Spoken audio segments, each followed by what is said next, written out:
साहब 1 महीने से ज्यादा हो गए हैं, क्या मुझे थोड़ी बहुत पगार मिल सकती है? तुम लोगों का काम में बिल्कुल भी मन नहीं लगता है? अरे मालिक, इतनी मेहनत हम लोग पैसे कमाने के लिए ही तो करते हैं। ठीक है, लेकिन अभी मेरे पास पैसे नहीं है। ठीक है मालिक।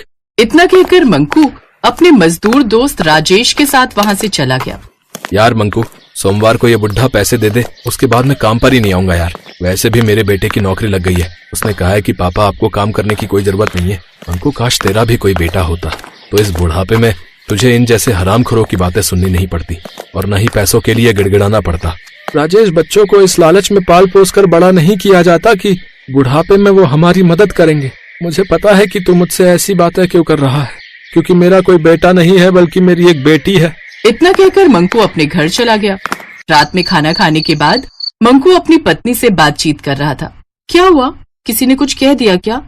अरे पैसे नहीं मिले तो क्या हुआ, 2 दिन बाद मिल जाएंगे।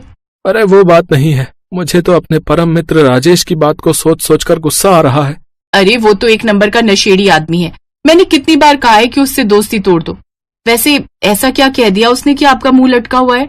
जब मालिक ने पैसे नहीं दिए तो मैं उदास होकर अपने घर आ रहा था। राजेश भी साथ में था तो उसने कहा कि बस एक बार मुझे पैसे मिल जाने दे, फिर मैं मेहनत मजदूरी करना बंद कर दूंगा, क्योंकि मेरे बेटे की नौकरी लग गई है और अब मुझे काम करने की कोई जरूरत नहीं। वो जो है कुल मिलाकर मुझे ताना मार रहा था। उसके कहने का मतलब यही था कि हमारी एक बेटी है, बेटी की जगह अगर हमारा बेटा होता तो वो हमें कमा के खिलाता। अब बताओ, ये भी कोई बात हुई भला? ये सब बातें उसकी बेटी माधुरी ने सुन ली। अगले दिन वो गांव में ही अपनी सहेली निर्मला के साथ घूम रही थी और उससे बातचीत कर रही थी। यार निर्मला, हम लोग गरीब हैं, तेरा भी कोई भाई नहीं है और मेरा भी कोई भाई नहीं है। मेरे पिता इस उम्र में भी मेहनत मजदूरी करते हैं, ये सब देखकर मुझे अच्छा नहीं लगता। उन्होंने किसी तरह मुझे पढ़ा लिखा दिया है, तो क्या मैं उनकी कोई मदद नहीं कर सकती? मैंने तो तुझसे कितनी बार कहा है कि तू कोई भी काम शुरू कर दे। मैंने तो बचपन में सिलाई सीख ली थी, कुछ पैसे इकट्ठा करके मैंने मशीन ले ली और गांव के सभी लोगों के कपड़े सिलती हूँ, जिससे मैं अपने माता पिता की मदद कर पाती हूँ। लेकिन मुझे तो सिलाई आती नहीं और ना ही मशीन खरीदने के लिए मेरे पास पैसे हैं। तेरे पास कोई ऐसा प्लान है क्या जिससे मैं अभी काम शुरू करूँ और तुरंत से कमाई शुरू हो जाए, और वो भी अच्छी खासी? पर मुझे कोई नौकरी मत बताना, खुद का कोई काम का आइडिया हो तो ही बताना। तभी वहाँ से गाँव के कुछ बच्चे गुजरे। अरे निर्मला दीदी, कल से पास वाले गांव में ना मेला लगने वाला है, आप लोग चलोगे ना? पूरा गांव जा रहा है, वहाँ हमें पापड़ी और पानी पूरी खाने को मिलेंगे। इतना कहकर वो बच्चे वहाँ से चले गए।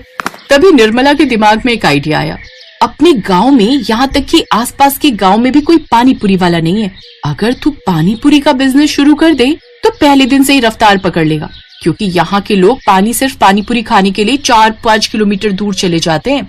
लेकिन मैं एक लड़की हूँ, मैं पानी पूरी का ठेला कैसे लगा सकती हूँ? हाय, आज के जमाने में तू भी कैसी बातें कर रही है माधुरी। तूने उस वड़ा पाव गर्ल के बारे में तो सुना ही होगा, वो भी ठेले पर ही वड़ा पाव लगाती थी और आज देखो कितने बड़ी रियलिटी शो में पहुंच गई। आज बड़ी बड़ी कारें हैं उसके पास। और रही बात तेरे पापा की, तो चाचा को मैं मना लूंगी।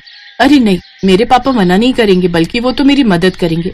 लेकिन मैं पापा को सरप्राइज देना चाहती हूँ और उनसे किसी भी तरह की मदद नहीं लेना चाहती हूँ। तू बता, इस धंधे में कितना पैसा लगेगा शुरू करने में?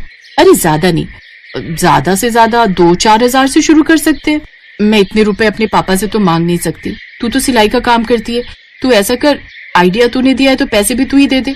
अरे ये भी कोई कहने की बात है माधुरी, हम दोनों बचपन के दोस्त हैं। मैं तुझे पूरे 5,000 रुपए दूंगी, कल से ही काम शुरू कर दे।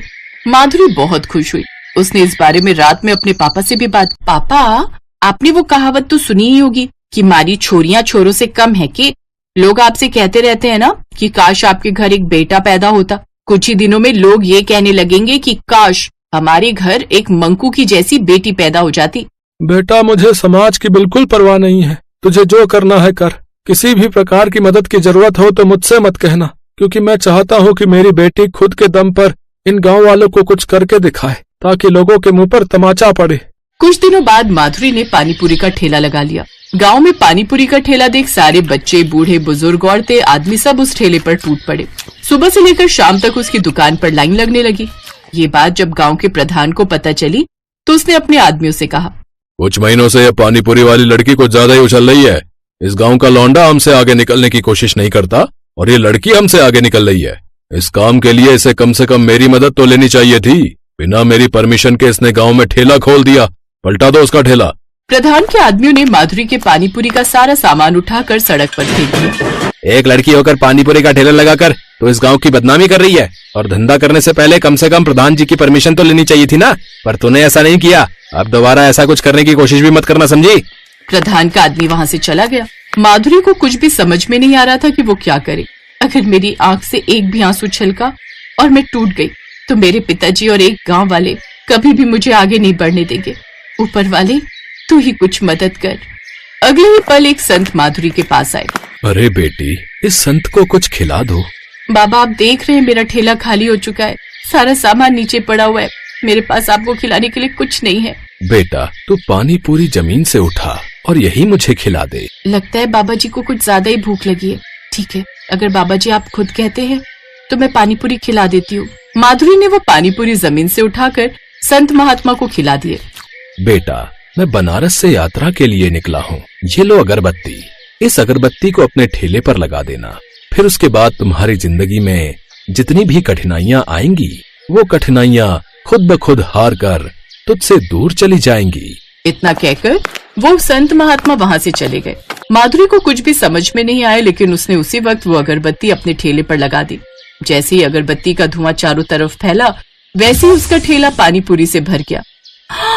ये क्या? ये तो चमत्कार हो गया। ये पानीपुरी तो जादू से आ गई। जादुई पानीपुरी। अब माधुरी लोगों को पानीपुरी खिलाती जा रही थी, लेकिन उसके ठेले से ना ही पानीपुरी कम हो रहा था और ना ही चटनी।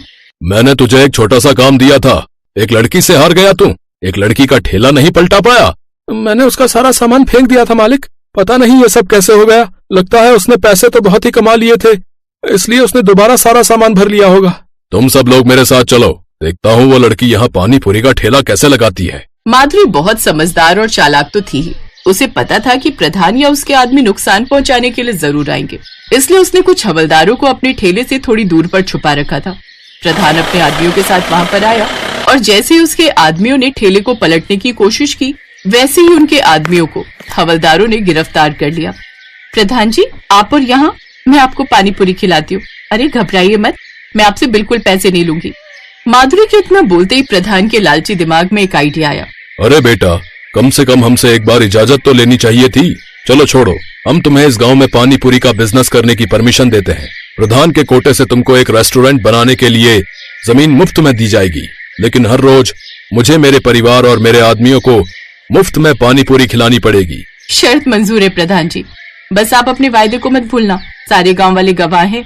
अगले दिन से प्रधान के सभी आदमी माधुरी के ठेले पर खड़े होकर पानीपुरी खाने लगे। 1 महीना बीत गया और उसके सारे आदमी बीमार पड़ गए, क्योंकि माधुरी दिन भर संत बाबा की दी हुई अगरबत्ती जला देती थी, जिससे वो जादुई पानीपुरी खत्म ही नहीं हो रही थी, बल्कि बढ़ती जा रही। मैंने अपना वायदा पूरा किया। आप और आपके लोग जिंदगी भर पानीपुरी मुफ्त में खा सकते हैं। अब आप अपना वादा पूरा कीजिए। प्रधान ने वो जमीन माधुरी के नाम कर दी। काश मंकू की बेटी जैसी हमारी भी एक बेटी होती। सोनपुर गांव में केशव नाम का एक गरीब मजदूर रहता था। मजदूरी का काम मिल जाए तो परिवार का पेट भर जाए, नहीं तो परिवार रूखी सूखी खाकर ही सो जाता था। एक दिन, सुनो जी, तुम एक काम क्यों नहीं करते? इस गांव में तो कोई काम मिलने से रहा। तुम वो पहाड़ी के पार वाले गांव में भी तो जाकर कोई काम ढूंढ सकते हो, शायद कोई काम मिल जाए। पर कमला, उस पहाड़ी का रास्ता बहुत खराब है, ज्यादातर सुनसान ही रहती है पहाड़ी। पर कुछ तो करना पड़ेगा जी, बच्चों को कब तक रूखा सूखा खिलाते रहेंगे? कोशिश तो करनी ही पड़ेगी ना जी। ठीक है कमला, मैं कल सुबह ही दूसरे गांव के लिए निकल जाऊंगा, ठीक है, ताकि समय से वापस आ सकूं। कमला अगले दिन केशव को कुछ भुने चने और गुड़ बांध कर देती है। सुनो, ये कुछ भुने चने और गुड़ लेते जाओ, रास्ते में भूख लगेगी तो खा लेना। केशव मजदूरी करने के लिए दूसरे गांव निकल पड़ता है। वो उस पहाड़ी के रास्ते चलता जाता है। आधे रास्ते चलने पर केशव थक जाता है। वो सोचने लगता है, थोड़ी देर यहीं इस पेड़ के नीचे आराम कर लेता हूँ, फिर आगे बढ़ूंगा। अरे कमला ने ये भुने हुए चने और गुड़ दिया था, थोड़े खाकर भूख मिटा लेता हूँ। केशव जैसे ही चने और गुड़ खाने लगता है, एक चींटी उसके पास आती है। भैया, क्या थोड़े से गुड़ और चने मुझे दे सकते हो? मैं और मेरी बहनें भूखी हैं। हमने बहुत दिनों से कुछ नहीं खाया है। तुम्हारी बड़ी मेहरबानी होगी।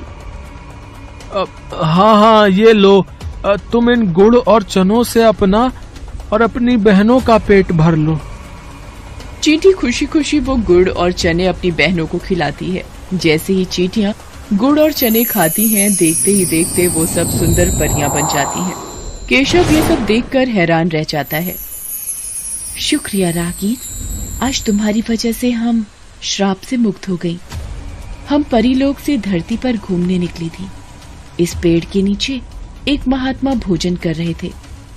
हमने भूल से उनके भोजन में कंकड़ फेंक दिए, जिससे उन्होंने हमें चींटी बना दिया और श्राप दिया कि जब तक कोई राहगीर हमें भोजन नहीं देगा, हम अपने असली रूप में नहीं आ पाएंगी। पर तुम इस पहाड़ी पर कैसे? यहाँ तो कोई नहीं आता जाता। केशव परियों को सारी आपबीती सुनाता है, जिसे सुनकर परियां भी बहुत दुखी होती हैं। वो केशव से कहती हैं, तुम चिंता मत करो केशव, तुमने आज हमारी सहायता की है, इसलिए हम भी बदले में तुम्हें कुछ देना चाहते हैं। ये जादुई चूल्हा है, इस पर बर्तन रखते ही ये जल उठेगा और तुम जो भी कुछ खाने को मांगोगे बर्तन में पक जाएगा। मैं तुम्हें एक मंत्र बताती हूँ। जैसे ही तुम एक थी दुल्हन एक था दूल्हा, बंद हो जा जादुई चूल्हा बोलोगे, चूल्हा खाना पकाना रोक देगा। केशव को जादुई चूल्हा देकर परियां अपने लोक में वापस चली जाती हैं। केशव वो चूल्हा लेकर खुशी खुशी घर वापस आ जाता है।